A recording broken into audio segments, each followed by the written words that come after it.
नमस्कार दोस्तों, मैं मोहित अवस्थी अपने चैनल स्टडी विथ मोहित में आप सभी लोगों का स्वागत करता हूं। मैंने आप लोगों से कहा था कि हम जीएस की क्लास रेगुलर लिया करेंगे और उसमें मैंने साइंस की शुरुआत कर दी है और जेनेटिक्स चैप्टर मैंने पढ़ाया है। जेनेटिक्स क्लास 1 या जेनेटिक्स लेक्चर 1 वो वीडियो आपको मिल चुका है, आप लोग उसको देखिए। सेकंड वीडियो आपको मिल जाएगा। साथ में स्टैटिक जीके, आप जानते हैं स्टैटिक जीके का रोल बहुत अधिक है। यूपी ट्रिपल एससी का जो सिलेबस आया था उसमें करीब 20 नंबर का स्टैटिक जीके ही है। करेंट अफेयर, स्टैटिक जीके और साइंस, ये सब साथ में लेकर के हम चलेंगे। तीनों के एक एक वीडियो आपको रेगुलर मिलते रहेंगे। कभी कोई टेक्निकल प्रॉब्लम आ जाए, ना पोस्ट कर पाऊँ अलग बात है, तो उसको माइंड करने की ज़रूरत नहीं है। वीडियो आपको ये मिलते रहेंगे, ये श्योर है, क्योंकि हमारे पास एक साधारण सी टेक्नोलॉजी हो गई है, मोबाइल टेक्नोलॉजी है ना, उसी से अपना काम चला रहे हैं, ले रहे हैं। कंटेंट आपको अच्छा मिलेगा और चीज़ें अगर अच्छी लग रही हैं, हम आपके लिए मेहनत कर रहे हैं, तो आपको क्या चाहिए कि आप इसको शेयर करिए, लाइक करिए, सब्सक्राइब करिए, दूसरे लोगों को बताइए। हम बेहतर कर रहे हैं, कुछ हमारे लिए आप करते रहिए। यहां पर आप देख रहे हैं कि क्रांतियां, एग्जाम कोई भी हो, एक न एक क्रांति पूछ ली जाती है। बोर्ड पे कुछ क्रांतियां लिखी हुई हैं, इन्हीं को हम क्या करेंगे, डिस्क्राइब करेंगे, आपको याद करवा देंगे। एक दो बार आप वीडियो देख लीजिएगा, पूरी तरीके से आपको याद हो जाएगा, कभी गलत आप करेंगे नहीं। और ये आप जानते भी हैं कि याद तो आपको हो ही जाएगा। चलिए शुरू करते हैं। और कुछ एक इंफॉर्मेशन, कुछ कमेंट्स मेरे पास आ रहे हैं कि सर साइंस शुरुआत से सीरियल वाइज शुरू करिए। तो ऐसा ही कुछ करेंगे। शुरुआत करेंगे साइंस की, फिर से बायोलॉजी को बिल्कुल बेसिक लेवल से शुरू करेंगे और वीडियो कंटिन्यू रखेंगे। हम ज़्यादातर लोगों के कमेंट्स आ रहे हैं, उनको ध्यान में रखते हुए ऐसा ही करेंगे, क्योंकि अभी कुछ वीडियो जो पड़े हुए हैं वो इधर उधर तितर बितर कह सकते हैं, लेकिन अब रेगुलर आपको मिलते रहेंगे और सीरियल वाइज होगा, क्योंकि साइंस की परिभाषा में ही है सुव्यवस्थित, सुसंगठित, क्रमबद्ध, तो वही काम किया जाएगा। चलिए आज क्रांतियां आप पढ़िए और याद करिए। यहाँ पर आप देख रहे हैं सबसे पहले दिया हुआ है हरित क्रांति। फेमस है, जानते हैं, कोई दिक्कत नहीं है आपको, फिर भी हम आपको बता रहे हैं। हरित क्रांति आपको पता है कृषि के उत्पादन से संबंधित है। हरित क्रांति किससे संबंधित है, तो क्या बताएंगे, कृषि के उत्पादन से संबंधित है। आपसे पूछा यह जाएगा कि विश्व में हरित क्रांति के जनक कौन है, क्या बताएंगे, नॉर्मन बोरलॉग। तीन ही क्वेश्चन बनेंगे भाई, ध्यान रखिएगा। विश्व में हरित क्रांति के जनक कौन है, नॉर्मन बोरलॉग। भारत में हरित क्रांति के जनक कौन है, तो क्या बताएंगे, एमएस स्वामीनाथन। भारत में हरित क्रांति के जनक कौन है, तो क्या बताएंगे, हरित क्रांति के जनक कौन है, एमएस स्वामीनाथन। और विश्व में कौन है, नॉर्मन बोरलॉग। और ये हरित क्रांति किससे रिलेटेड है, तो क्या बता देंगे, कृषि के उत्पादन से संबंधित है। दूसरा दिया हुआ है श्वेत क्रांति। श्वेत क्रांति के बारे में आपको पता है कि ये दूध के उत्पादन से संबंधित है। किससे संबंधित है, दूध के उत्पादन से संबंधित है। श्वेत क्रांति किससे संबंधित है, तो क्या बता देंगे, दूध के उत्पादन से संबंधित है। श्वेत क्रांति के जनक कौन है, तो क्या बताएंगे, वर्गीज कुरियन। कौन है, वर्गीज कुरियन। वर्गीज कुरियन श्वेत क्रांति के जनक कौन है, तो क्या बताएंगे, वर्गीज कुरियन है। इन्हें क्या कहा जाता है, milk man of India. Verghese Kurien श्वेत क्रांति के जनक हैं, इन्हें क्या कहा जाता है, मिल्क मैन ऑफ इंडिया। आपको पता होना चाहिए, एक चला था ऑपरेशन फ्लड।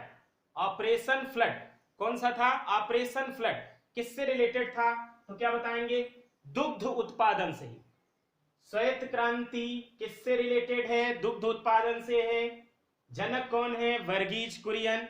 इन्हें क्या कहा जाता है, मिल्क मैन ऑफ इंडिया। और एक ऑपरेशन चला था, ऑपरेशन फ्लड, कब चला था, 1970 में। 1970 में चला था ऑपरेशन फ्लड, वो किससे रिलेटेड था, क्या बताएंगे, दुग्ध उत्पादन से। याद रखिएगा ये जो वर्गीज कुरियन है इनकी मृत्यु कब हुई थी, अभी देखिए आपको पता होगा 2012 में ये बेचारे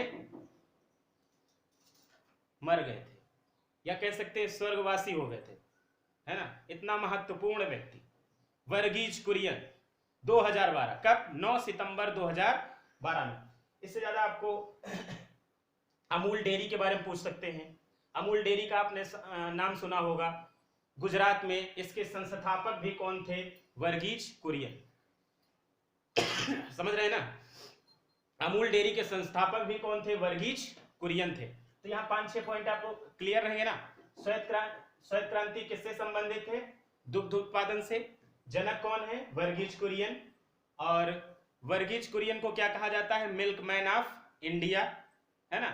इन्होंने ही एक चलाया था ऑपरेशन, जिसका नाम क्या था, ऑपरेशन फ्लड। कब चलाया था, 1970 में। 9 सितंबर 2012 में इनकी मृत्यु हो गई। और यही क्या है, अमूल डेयरी के संस्थापक है। याद रखिएगा अमूल डेयरी के संस्थापक कौन है, तो क्या बताएंगे, वर्गीज कुरियन। कहाँ स्थापना की गई थी अमूल डेयरी की, गुजरात में। और अध्यक्ष किसे बनाया गया था, अमृता पटेल, है ना। अध्यक्ष कौन थे, अमृता पटेल। क्या याद रहेगा, बताएं, याद तो रहेगा ही, श्योर है। श्वेत क्रांति किससे संबंधित है, दुग्ध उत्पादन से। जनक कौन, वर्गीज कुरियन। वर्गीज कुरियन को क्या कहा जाता है, milkman of India. Operation flood किससे रिलेटेड है, दुग्ध उत्पादन से। कब चला था, 1970 में चला था। मिल्कमैन ऑफ इंडिया किसे कहते हैं, वर्गीज कुरियन को। अमूल डेयरी के संस्थापक कौन माना जाता है, यही वर्गीज कुरियन को माना जाता है। अध्यक्ष कौन थे, तो क्या बताएंगे, अमृता पटेल थे, हैं, अमृता पटेल। और साथ में अगर आपसे पूछा जाए अमूल डेयरी की स्थापना कहाँ हुई थी, तो क्या बताएंगे, गुजरात में। तो हरित क्रांति, श्वेत क्रांति आपके समझ में आया। इन्हीं दोनों से कुछ डिटेल पूछा जाता है, वो डिटेल मैंने आपको बता दिया। बाकी आपसे फैक्चुअल पूछा जाता है। कृष्ण क्रांति पेट्रोलियम से, कृष्ण क्रांति पेट्रोलियम से।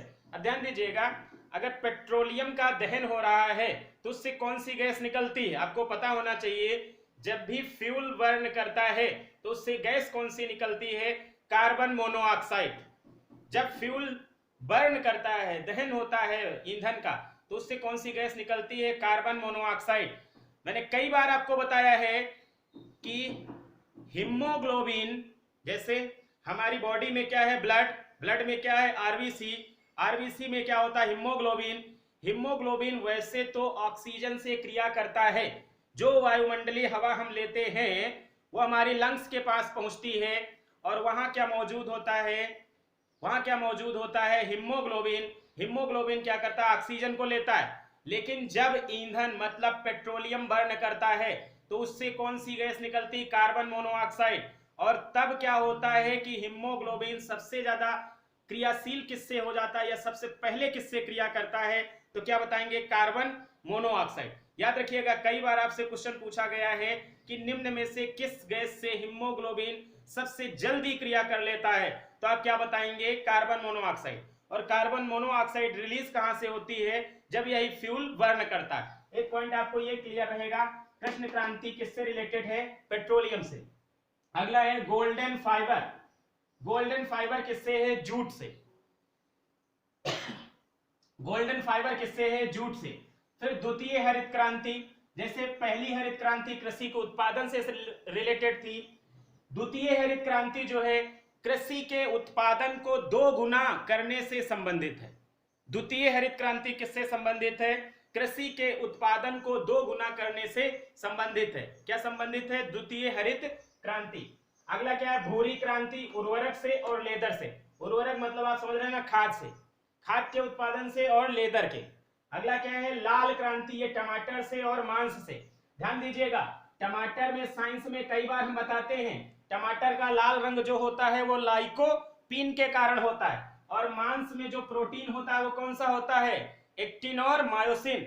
हमारी मांसपेशियों में जो संकुचनशीलता होती है, कॉन्ट्रैक्शन, सिकुड़ना और फैलना, वो वास्तव में किस कारण होती है, एक्टिन और मायोसिन प्रोटीन के कारण होता है। किस प्रोटीन के कारण होता है, एक्टिन और मायोसिन। याद रहेगा ना।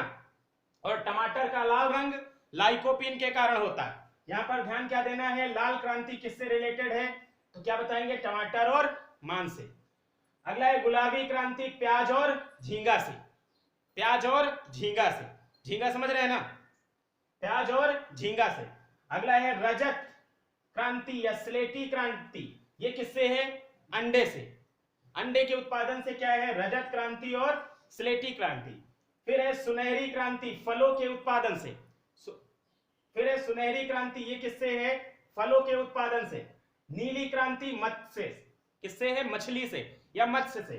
फलों के अध्ययन को क्या कहते हैं, पोमोलॉजी। फूलों और फलों का रंग भिन्न भिन्न क्यों होता है, एंथोसाइनिन के कारण। फूलों और फलों का रंग भिन्न भिन्न क्यों होता है, तो क्या बताएंगे, एंथोसाइनिन के कारण। फूलों और फलों का रंग भिन्न भिन्न क्यों होता है, एंथोसाइनिन के कारण। यहाँ पर सुनहरी क्रांति किससे संबंधित है, फलों के उत्पादन से।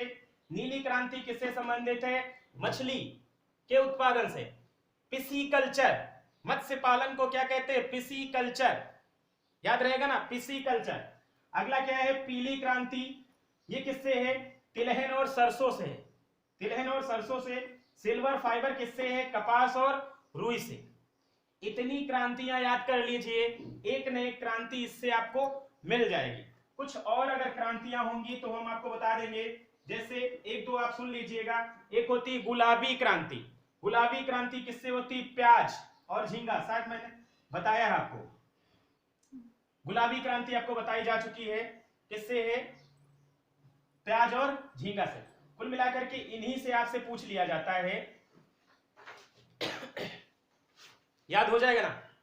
हरित क्रांति कृषि के उत्पादन से, श्वेत क्रांति दूध, कृष्ण क्रांति पेट्रोलियम से, गोल्डन फाइबर जूट से, द्वितीय हरित क्रांति कृषि के उत्पादन को 2 गुना करना, भूरी क्रांति उर्वरक और लेदर से, लाल क्रांति टमाटर और मांस से, गुलाबी क्रांति प्याज और झींगा से, रजत और स्लेटी क्रांति अंडे से, सुनहरी क्रांति फलों के उत्पादन से, नीली क्रांति मत्स्य से, पीली क्रांति तिलहन और सरसों से, सिल्वर फाइबर कपास और रुई से। इस तरह से स्टैटिक जीके के पोर्शन होते हैं। ये आज आपको एक डेमो क्लास हम दिखा रहे हैं कि इस तरह की चीजें स्टैटिक जीके में आती हैं जो आपसे पूछी जाती है, और इसका रोल बहुत बड़ा, ट्रेडिशनल जीएस की अपेक्षा यहां से आप स्कोर अपना अधिक बढ़ा सकते हैं। और ये तैयार कैसे होगा, जब ये बार बार आप वीडियो देखेंगे और रिवीजन करेंगे। यहाँ पर बहुत बड़े बड़े लेक्चर नहीं दिए जा सकते हैं, लेकिन ये चीजें आपको रटाई जाएंगी, याद कराई जाएंगी, तो आप बढ़िया से कर ले जाएंगे। ये वीडियो देखिए, लोगों को शेयर करिए, लाइक करिए अगर अच्छा लग रहा हो तो, और हमें बताइए कि और आगे कंटिन्यू किया जाए, और सब्सक्राइब तो करिए और शेयर करते रहिए। धन्यवाद, मिलते हैं नेक्स्ट क्लास में।